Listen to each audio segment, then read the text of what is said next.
All right, welcome back, everybody. We're here for another episode of Total CEO. I am Vinny Fisher, the founder and CEO of Fully Accountable. You can check us out at fullyaccountable.com.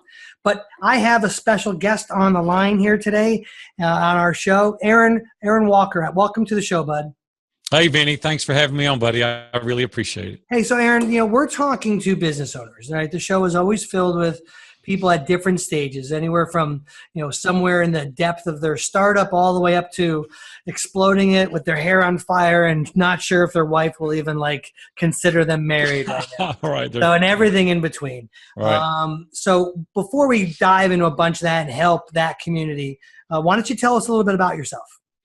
Let me give you, just for context, about a 30,000-foot overview. I don't want to make this interview about me. I want to make it about this interview, Aaron, I want to stop you right now. I'm going to stop you a lot when we get a little off the path. This show, this particular episode is all about you. Okay. So let me just stop you right there. Along the way, this is a live show, so we're going to have links and things. I'm going to stop you and say, where do I find you again? Cool. You will feed. Our group is going to love you. So you need to just stop that right there. This show is about you today, Aaron. Come on, Vinny. Let's go. Right. So let's hear about you. Here's the deal, man. I'm a native Nashvilleian. I started out at 13 years old working in a local pawn shop in Nashville. Fell in love with the business. Decided at 15 years old that's what I was going to do professionally. Went to summer school, night school for 18 months. Had enough credits to graduate at the beginning of my junior year of high school. Started working every day. Fell in love with the business.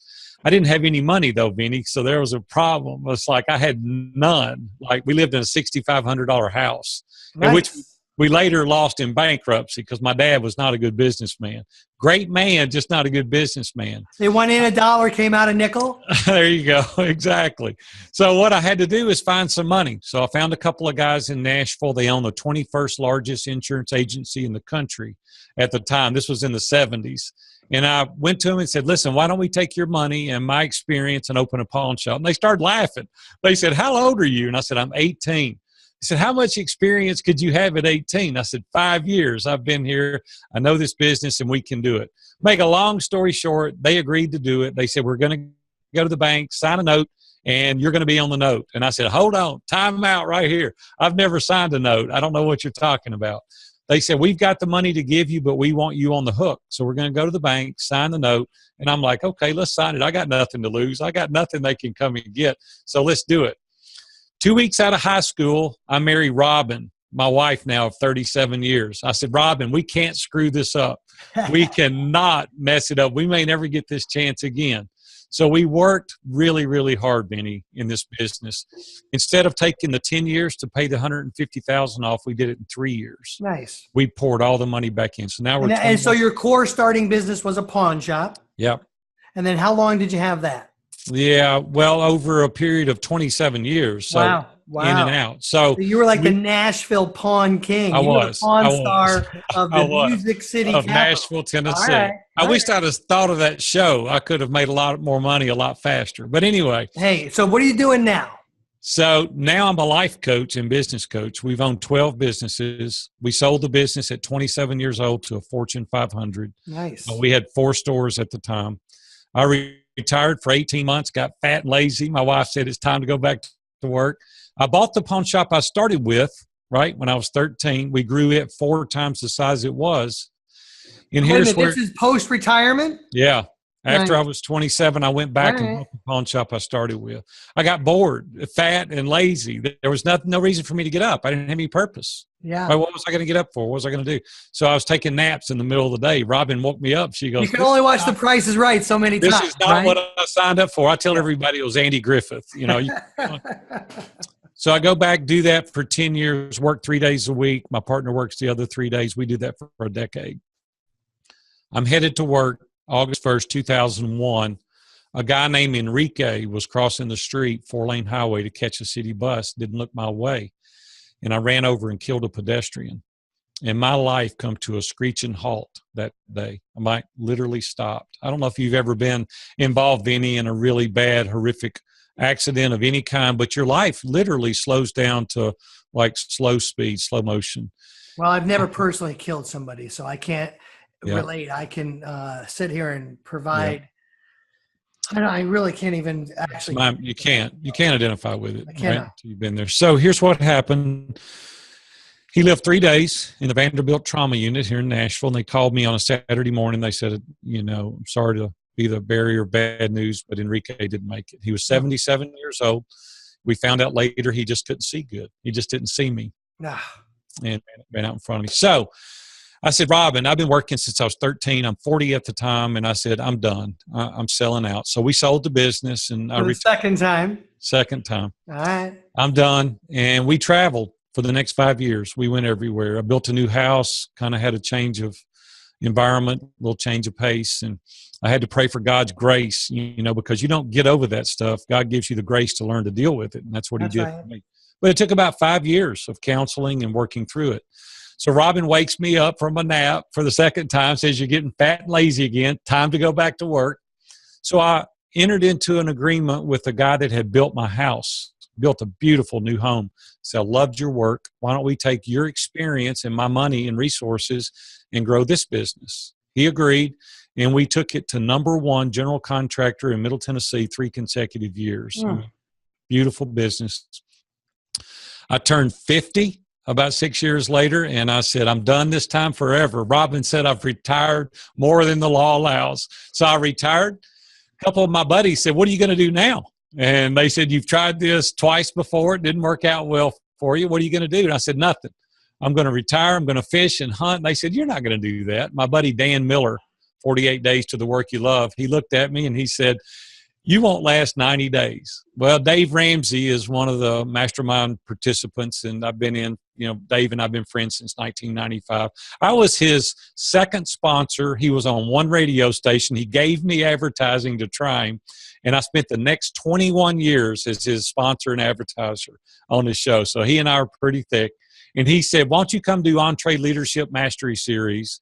Let's see how you enjoy coaching. It's funny. A friend of mine, we went and did that. I had a couple intimate opportunities with your dear friend, and great thing they've got going over there with that Entre Leadership. And is Chris still running that stuff and all that for him? That was really great stuff they got going. Yeah, they've got a great organization. A lot of people go through there now. The only difference between me going through there and you going through there is you paid $10,000. I didn't pay anything. Unfortunately for me, I had a really dear client and friend who wanted me to experience it, and so I would have paid for it, except for he did. So I didn't. I was messing with you. Yeah, Dave said, "Hey, I'm going to gift it to you."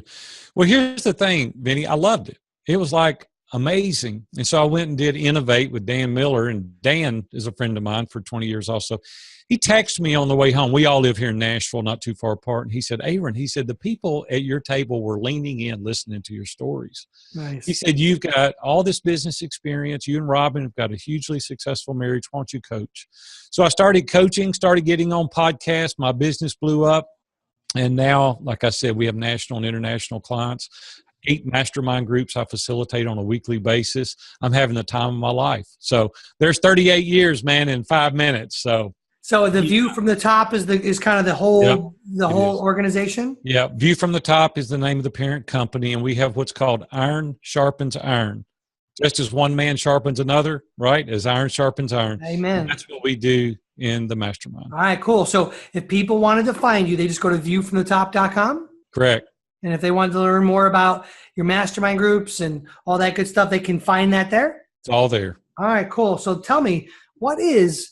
I believe wholeheartedly in masterminds. We have one at Total CEO, and I've been part of a handful of them. And I'll tell you, how else do you iron sharpen iron unless you're one of the irons helping to sharpen some iron, right? Amen, yeah, right? So let me ask you a question. What do you think when you actually look back and take a deep breath on those 8 groups? What are some of the prevailing themes that you see happening among men and women who are at the leadership level of their company? Yeah, here's what happens, Vinny, inevitably, is that we keep moving the bar. And we think that stuff is going to scratch the itch. Nothing wrong with stuff. Listen, I'm not the guy that says money's not important. I want to go, you liar, let's take it away from you and see how important it is. It's hugely important, right? But don't make it your God. Don't make it the central focus. Don't make it the only reason you're doing what you're doing, because you'll burn out. and there's never enough, right? I've had the stuff, the beach house, the house in the mountains, the big house on the hill. I've had all that stuff. It's nice. I enjoy it. I love taking nice trips, driving nice cars. I like giving money away and all that. But at the end of the day, you've got to have a purpose, right? You've got to have passion to accompany that purpose. You've got to be able to. What do you mean by keep moving the bar? Yeah, people keep saying, hey, one store, if I can get 2 stores, I'll be twice as happy, and 3 stores and 4 stores. If I can make just $50,000 more, then I'll be happy. If I can just get the mortgage paid off, then I'll have it made. If I can just get the kids out of the house, then I'll have this money. If I can just do. Yeah, I've been around not as long as you. I got to respect my elders here, Aaron. But careful now, that elder stuff. But anyway, go ahead. But I've come to not believe in the concept of happily ever after. I don't think there is such a thing, right? And so when chasing stuff, us entrepreneurs, we have a gap. I set out to lose 25 pounds. I lost 20 and I was a loser. Yeah. Right. That's what you're talking about, right? Your result, there's not enough to it. Yeah. So what do you find? What do people resonate? What can we tell our community here? What do people resonate with as some information that stops them in their tracks and has them heading in a more purposeful filled direction that leads to peace and joy with not continually raising the bar? Yeah. Well, here's the thing. It's proven statistically that from $0 to $70,000, money makes a big difference in your life. Yeah. Basic needs, right? Right. But once you get past that, it's almost not even measurable, right? Once it gets past that, you get that new car and it's like, oh, that feels good for 3 or 4 days. And then it's like back. You keep looking for something to scratch that itch. But here, when you change somebody's life, when you're significant to somebody else, that doesn't go away, right? You continually lift up, encourage, edify, take people to places they've never been, introduce them to people, let them have an experience that only you can help with. Now we've got purpose. Now we've got meaning. Now we've got a reason that you're here. How is your life better as a result of having known me? See, what I experienced after the wreck is I felt guilty. I was like, what would my legacy be? My legacy would have been a poor kid from Nashville, Tennessee, retires at 27, had a beach house and had a little bit of money. Yeah, nobody cares. Nobody cares. Well, I'll tell you this, nobody will remember. Nobody cares. Right? But let me tell you a quick story. My dad never made over $15,000 a year in his life. Ever, okay? He used to work for me in one of my companies part-time. He'd come in and he'd work for me. My dad was my best friend. He was a horrible business person. Horrible. When did he pass away? 2006. Okay, sorry about that. At the funeral, we're standing there. The doors open at 2:30, right? At 2 o'clock, the line starts forming. Now, this is an important story. If you don't hear anything about my story, I want you to hear this. So at 2 o'clock, the line starts to form. And it was an hour and a half wait to get through the line. For 6.5 hours, the line was to the parking lot of the funeral home. So I stood there 6.5 hours greeting people, paying their condolences. And from 15 years old to 75 years old, people, tears running down their face saying, let me tell you what your dad did for me. Let me tell you how your dad helped me move. Let me tell you how your dad encouraged me. Let me tell you how your dad did this. Not one person in 6.5 hours said, your dad had a nice boat, a nice car, a nice house. It was all about the relationship. Well, he didn't have any of those things, but that's evidence of a life well lived, right? Nobody cared about his stuff. It was just the relationship piece, right? And actually, he did have those things. Okay. I thought maybe because he wasn't good at business, he actually just continually was a cycle. Well, yeah, it was, it ended up okay. But anyway, so as a result, though, nobody still cared. See, my point is all they cared about was the relationship. But here's the thing, Vinny, let me ask you a question. If that's so important, why don't we spend 95% of our time trying to get more stuff? Well, I think the Lord's given us a desire to acquire. It's part of, we have this internal conflict that we think the accomplishment of things adds value to our lives. We have the equation wrong, right? So we're a fallen person who, believes that somehow we're in charge of this thing, right? If we know that, we can change. You can't change your personality, but you can change your behavior. And what happened to me is on August 1st, 2001, I came to this realization of life is so fragile. It can be taken from us instantly, right? And what is your legacy going to be? your legacy, could it be the similar of what mine? And I elected to make a choice to change. And here's what's happened. Here's what the cool thing is has happened.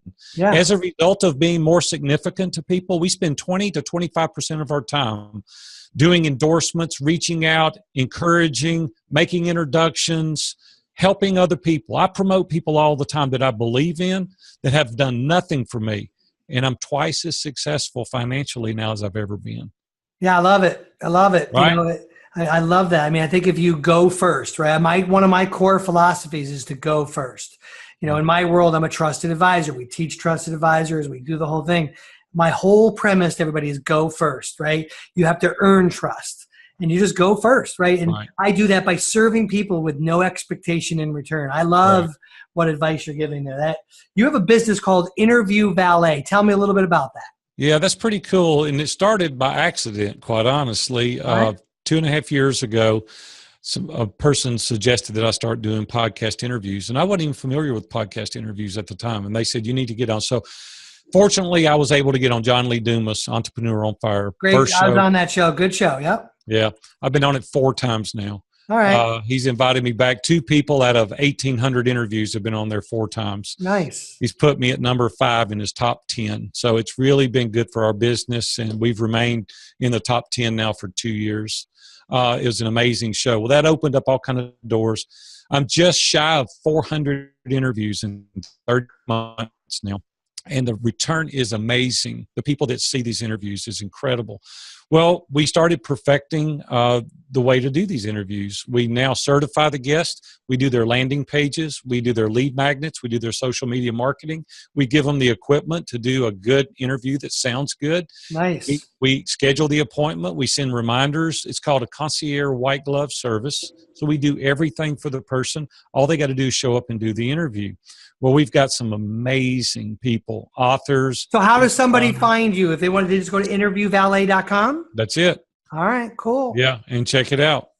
And then they can hire you have a full kind of white glove service on that to do the whole thing? They do nothing but the interview. We do everything else. We make the introduction. We schedule the appointment. We train them. We do all the lead pages. We do everything. Nice. That's fun. Yeah. Well, that's a great service. There are people now. Is that mostly for people? Because that wouldn't certainly be for a service like we have Total CEO. That'd be for me wanting to be on other shows, right?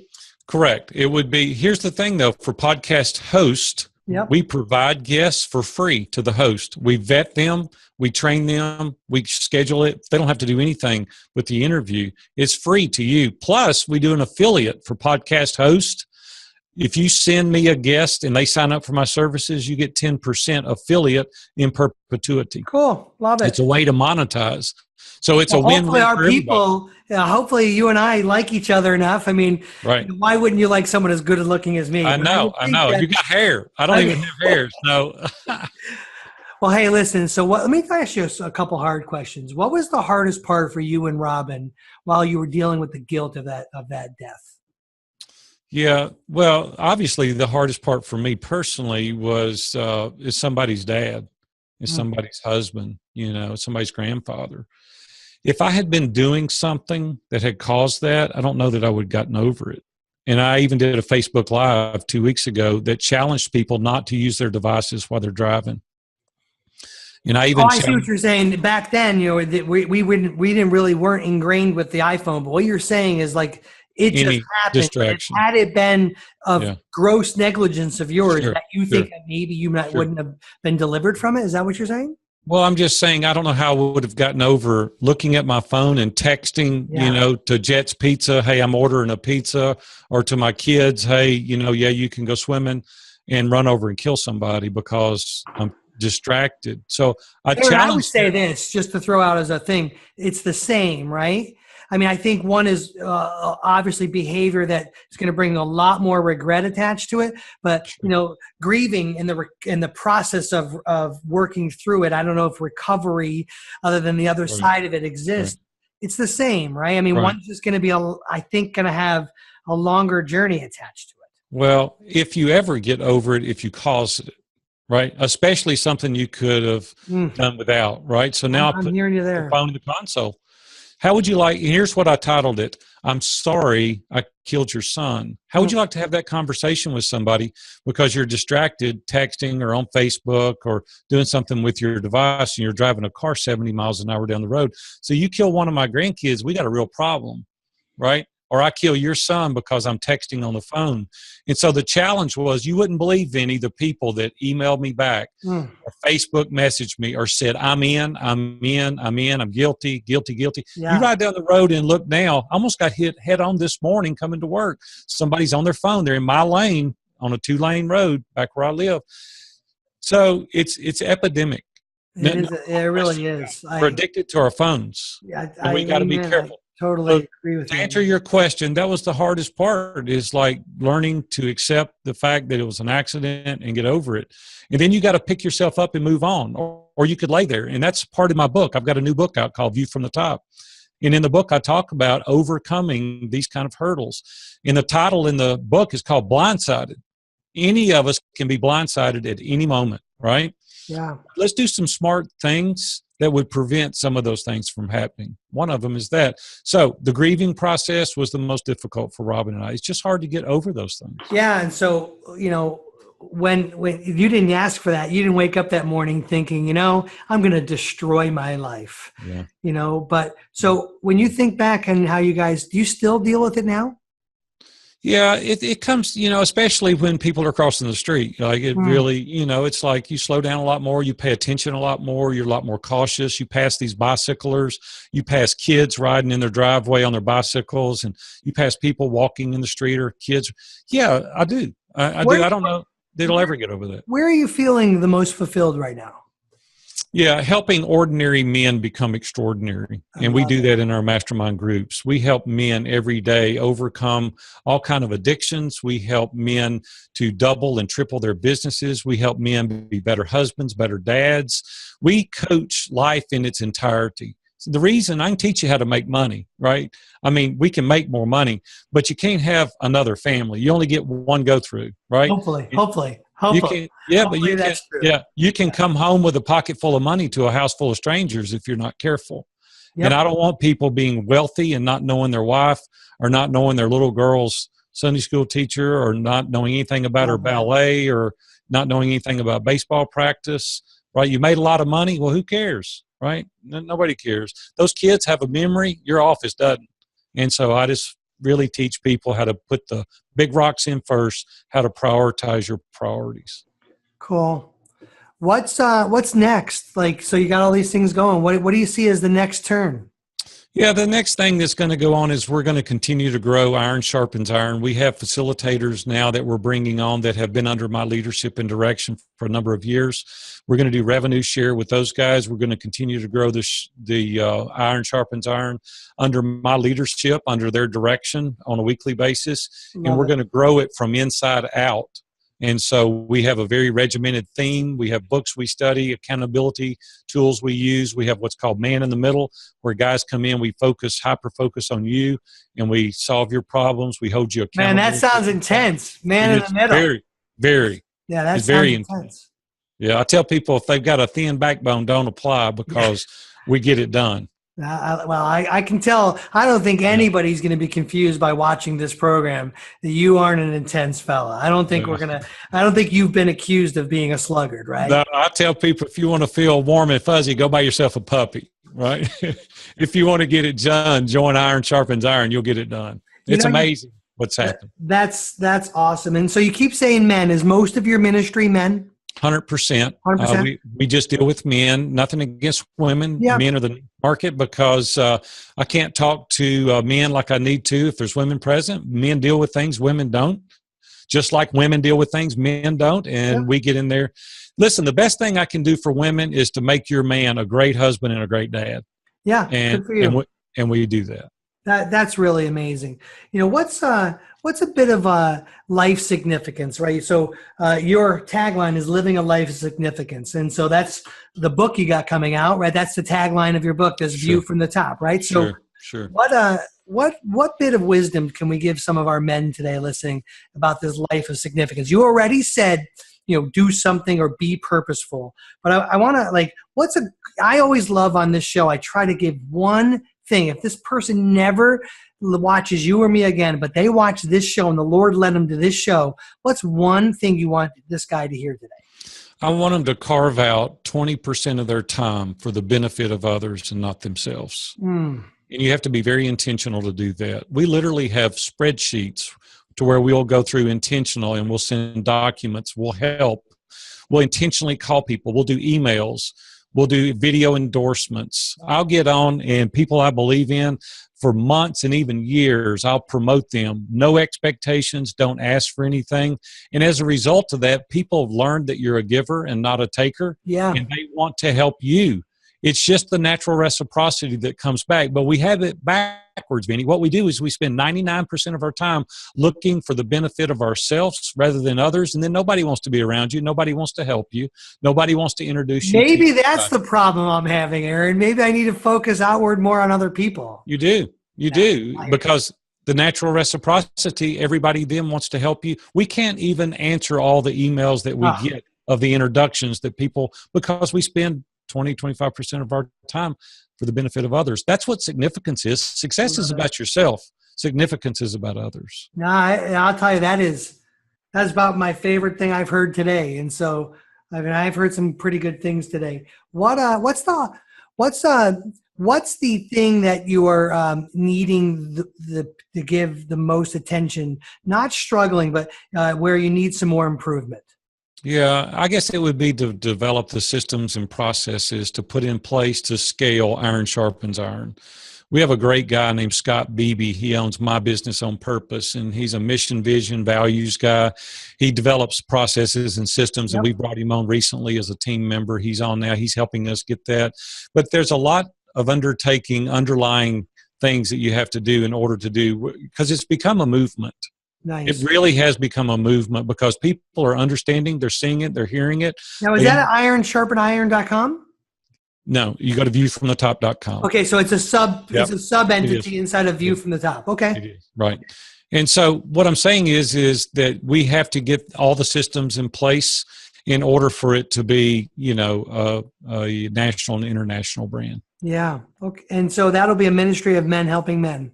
Yeah, it is somewhat of a ministry. It's for profit. It's not a not-for-profit. Hey, I didn't say you can't make money at it. Yeah. I didn't say that's you adding some extra to there. But your ministry, you feel called to help men no question, from ordinary to extraordinary. No question. I don't know why the world says we can't make money at that. Oh, no, I want you to make a lot of money. That, so I don't know why the heck, I teach you to make more money, right? Here's the thing. Broke people can't help people financially. And I want people to make a lot of money. We've got guys doubling, quadrupling, their businesses. It is amazing because when you get hyper-focused, right, when you're an inch wide and a mile deep, you really become something. And we help people get on that path. Well, that's great. What can we do for you? What can our audience do for you? You know what they can do for me that would help me immensely? Go to viewfromthetop.com/book. Pre-order my book, and here's 2 things I do for you. One is you get the book, obviously, and it is chock full of things that I think will help you. I talk to you about overcoming these obstacles. I talk to you about fear missing an opportunity more than you fear failure. My mom raised me with the mantra, can't, couldn't do it, and could did it all. I talk to you about overcoming bitterness, surrounding yourself with people that can take you to that next level, putting your priorities in the right place, so that you can have that view from the top. But I'm doing something pretty special for people because I've been involved in Mastermind so long. I wrote a new book called The Mastermind Blueprint. Seth Godin recently endorsed it. He said, this is amazing. I teach you how to build your own mastermind group, step by step. I'm going to give you a copy of that book along with 5 interviews. I interviewed John Lee Dumas, Pat Flynn, Dan Miller, Ray Edwards, and Lee Cockrell. Lee Cockrell was the VP of operations for Disney. He ran a $175 billion organization. There's some major nuggets in these 5 interviews. That's awesome. The rest of those 4 other guys are my friends. There you go. 3 of those guys. That's amazing. That's great. Yeah. And I've been on all their shows, some of them numbers of times, and they were kind enough to let me interview them, share them with our community.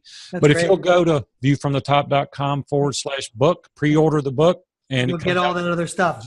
Right. I'll tell you, people would say to me, why would you have a mastermind guy on your show when you have your own mastermind?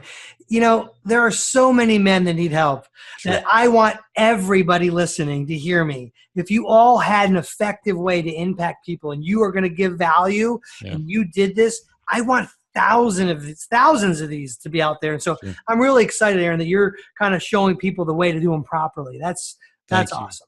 Well, you have an abundance mindset, not a scarcity, and that's going to take you far. I'll tell you, I've been around the opposite, and I had a dad. He passed away last year. That just didn't know how to do business and all those things, and he struggled in certain areas of his life. But his mother was an angel to me, and she just like, you can do this. Like, what's it matter if another guy's doing it? Just go do it. And I'm just not smart as the average guy, and so I just go do things, and then I figure out, like, someone's like, aren't you in a competitive thing? I'm like, oh, am I? I didn't realize. And so I feel like the only competitive thing you got going is right there, and I just want other people to be helped. That's why I was excited about having you on our show today. Thank you. So we're going to help you with the book. Our audience is good. Like, Thanks. I think they'll be all over that. Good. Good. So who's an ideal person to go to Interview Valet? Yeah, anyone that's got, like an author, for example, we'll just use them. There's many, but authors, we have some people that do real high-end financial planning, CPAs. There's numbers of people that have services that they want to provide. We've just had a guy recently signed up. I can't call his name on here, but he's an amazing guy. He's got a new book out, and he's promoting it nationwide. You'll be hearing his interviews. He's an amazing guy. Anyone like that, just contact Tom Schwab. He's my partner. He runs Interview Valet, and he'll be happy to help you. You can reach him at tom@interviewvalet.com. Yeah, and if you that'll all be here, all you community. You know how to find those links. Sure. And if you don't, you just go to interviewvalet.com, and they can stumble their way into it there too, right? Sure, absolutely. All right, well, Aaron, we're going to put a bow on this thing. We've had a great time. I really want to thank you today. Hey, everybody, listen, the only way that I've learned to actually get a real view from the top is to seek mentor, coaching, and advice from someone who's watching and viewing from the top. And my guest today, Aaron, has been that guy. I don't know if you've ever killed somebody, and I'm not being light or terse about that, but that changes you. And for it to be changed in a way, Aaron, where you have decided to double down on men, and I love what you said, helping men go from ordinary to extraordinary. Well, if that's exciting to any of you listening, or that has impacted you in a way that matters, go check out what Aaron's doing at viewfromthetop.com. Aaron, thanks for being on the show today. Thanks, Vinny. Have a good one, buddy.